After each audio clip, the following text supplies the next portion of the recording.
মহানবী সাল্লাল্লাহু আলাইহি ওয়াসাল্লামের মদিনা জীবনের শেষের দিকের কথা। নবম হিজরিতে ইয়েমেনের নাজরান প্রদেশ থেকে ৬০ জন পণ্ডিত ও নেতার একটি রাজকীয় প্রতিনিধি দল মদিনায় আসে। তারা তাদের জমকালো রাজকীয় পোশাক পরে মসজিদে নববীতে প্রবেশ করে।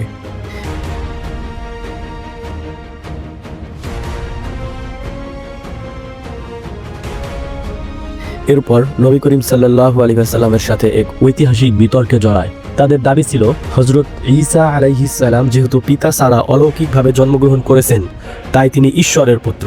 তখন নবী করিম সাল্লাল্লাহু আলাইহি ওয়াসাল্লাম তাৎক্ষণিক কোনো উত্তর না দিয়ে পরম ধৈর্যের সাথে আল্লাহ তাআলার ওহীর অপেক্ষায় কিছুক্ষণ নীরব রইলেন। তখন তাদের এই ভ্রান্ত ধারণা ভেঙে সত্যকে তুলে ধরতে মহান রব্বুল আলামিন সূরা আল ইমরানের এই কয়েকটি আয়াত নাজিল করেন, যেখানে মহান রব্বুল আলামিন সুস্পষ্টভাবে জানিয়ে দেন, আল্লাহর কাছে ঈসার সৃষ্টি ঠিক আদমের মতোই, যাকে মাটি থেকে সৃষ্টি করে শুধু বলা হয়েছিল হও, আর তিনি হয়ে গিয়েছিলেন। এই অকাট্য সত্য প্রতিষ্ঠাই ছিল সূরাটি নাজিলের মূল কারণ।